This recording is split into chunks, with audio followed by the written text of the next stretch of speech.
Hello, in this video, I want to talk a little bit more about sugar and why sugar can be so harmful to the brain. And that's when you take sugar in excess. And quite frankly, most of us do, especially we as the members of the Black community. We seem to have an especially sweet tooth.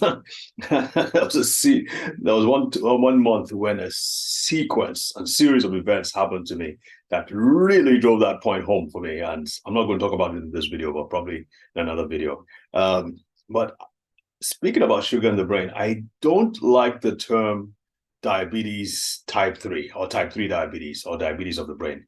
I don't like it because it focuses exclusively on sugar and it takes away from what is actually going on in the brain. Yes, sugar is a problem. High sugar can actually damage brain cells in sensitive parts of the brain, like the hippocampus, which is responsible for memory. Also other aspects too, that high sugar can cause inflammation and damage. So yes, it is a problem. However, the other problem, which in my opinion is even more serious, is the fact that it reduces the brain's or the neurons' ability to respond to insulin. So let me explain. When you eat sugar, when you eat starchy foods or high or carbs, simple carbs, junk food primarily, you take in your blood sugar levels rise. And what happens when your blood sugar rises is that insulin rises to meet the demands of the high blood sugar, to drive the blood sugar levels down. And it does that by making the cells, especially the muscle cells and the liver cells, more responsive to insulin. So it drives so insulin opens the door for sugar to go back into the muscles and into the liver. That's why you need to move your muscles a lot, because that helps to reduce insulin resistance. Beside the point. Now, over a period of time, you're constantly taking high sugar sweets and drinks, beverages, and so on and so forth. That ability to respond, the ability of the cells to respond to insulin begins to wane. It's kind of like loud noises, right? Somebody likes playing loud noises all the time. He plays loud noise all the time. Over a period of time, he tends to make to actually hear what the person is saying or hear what the music is saying or what the musicians are saying. He has to increase the volume because he becomes more, shall we say, resistant to it. And so the noise has to be higher and higher and higher for him to make any sense of it. In the same way, too, insulin has to be higher. The insulin levels have to be higher and higher and higher for the cells to respond to it. And eventually it becomes a really bad situation, like full-blown diabetes. Now, in the brain, that's happening as well, because some brain cells, not all, but some brain cells need insulin as well. What is happening is that as the brain is becoming less and less responsive to insulin, not only is blood sugar affected, not only is it its ability to metabolize glucose in the brain, not only is that affected, but also its ability to respond to insulin in other areas. What we're beginning to find out, I didn't know this in medical school, so I'm going to claim ignorance as far back as 25 years ago. But we're now finding out that insulin is not just responsible for sugar metabolism, it's also important for several brain functions, including memory, the preservation of memory, the consolidation of memory. Is important for the synapses, for the health and plasticity and the development of synapses.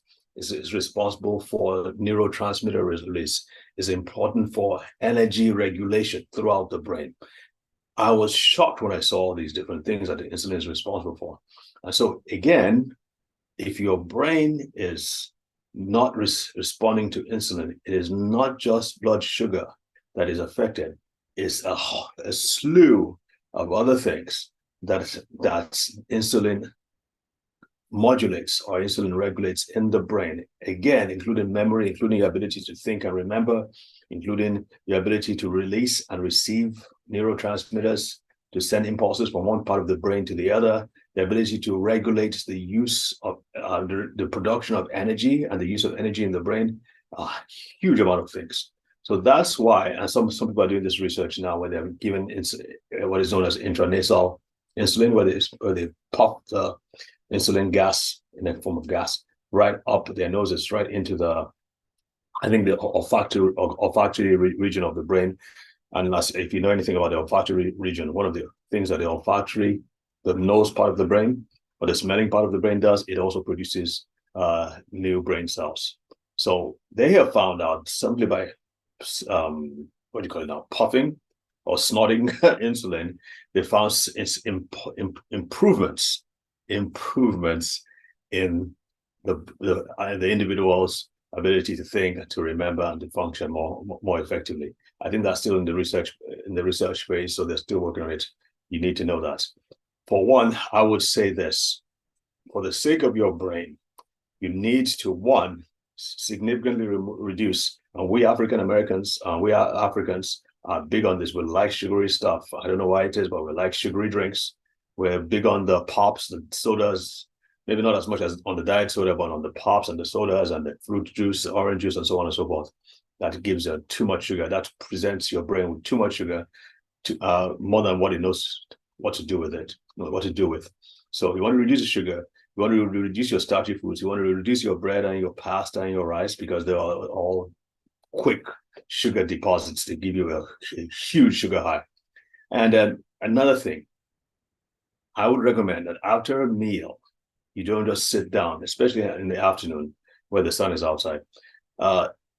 If you had a meal, I would recommend that you go out, take a walk, about 15 minutes, 20 minutes. In so doing, you're exercising your muscles. And as we just said, when the muscles are exercising, when the muscles are working more, the muscles are more responsive to insulin. And so therefore, it helps to drive the blood sugar levels down by your muscles absorbing and taking up the glucose. So having said all that, the most important thing is you want to reduce your sugar levels, and of course you want to increase your activity levels so that your brain and your body are more responsive to insulin and glucose.